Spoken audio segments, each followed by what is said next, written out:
mấy thanh niên nó không lo học lo đánh bóng kìa này, lo đánh banh kìa. Một không cho anh em. Nhớ cho một cái like với một cái subscribe.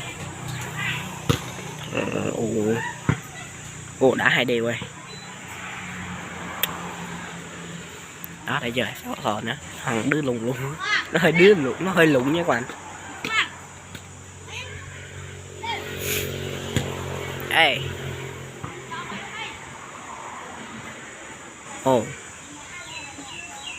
Ê cháu Linh nè. Đăng ai lên YouTube đúng không? Mày đi. Ê.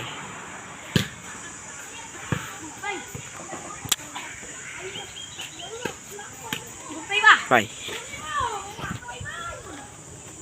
Đào quá Linh. Giờ mình đi lấy. Ê ơi, đừng nhóm 2 đâu. Rồi đây Tân.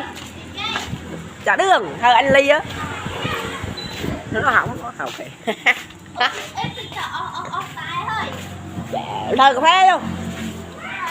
Cà phê. Làm pian, tập làm pian đi. Đây cà phê mà. Không. Ê ơi. Ngoài ba. Dạ đường bò, dạ đường ngõ hết. Chứ mình nên học à? Mình học hoài đấy. Ngon đi con đây. Hả? Đạo. Dạ đạo còn ấy dạ đạo.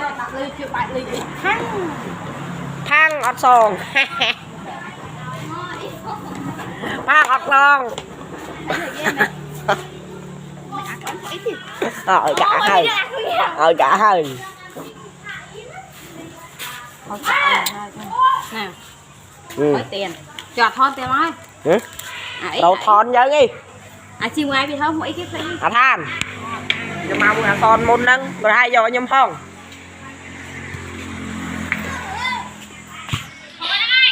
Ngon. Nó cái bay bao số.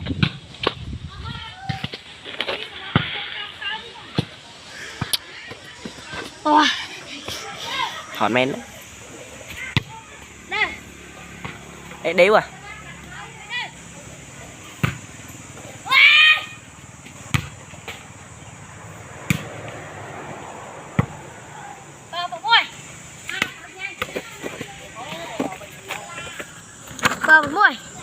Quay thế làm thiệt không?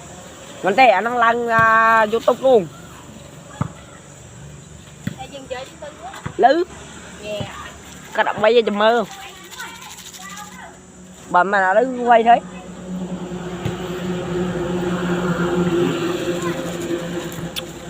Hơi nóng nhất.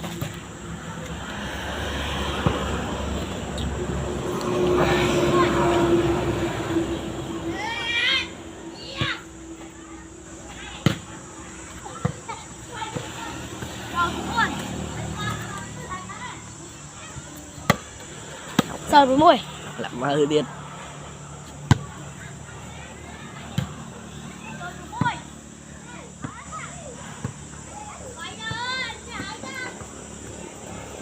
Chụp máy à? Chơi với môi. Chơi. Mà phải đặt đọp. Pin up. Quốc thi vô kìa. À bấm mày mình cho mày cho crowd rong game vô ấy.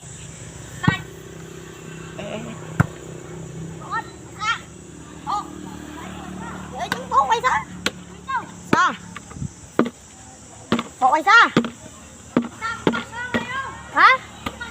Ê, bay pa. Luôn. Bay pa. Ê Son, hello mùi ma Son. Mình ta lên ra rồi mình chơi à.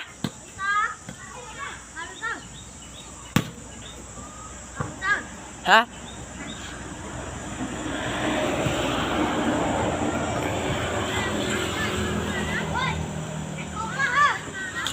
Nào. Đá mai.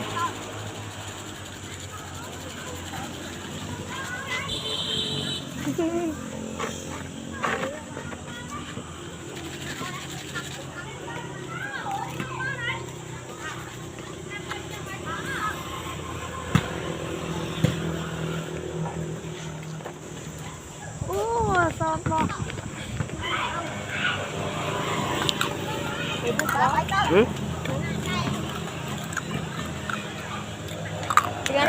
Được anh.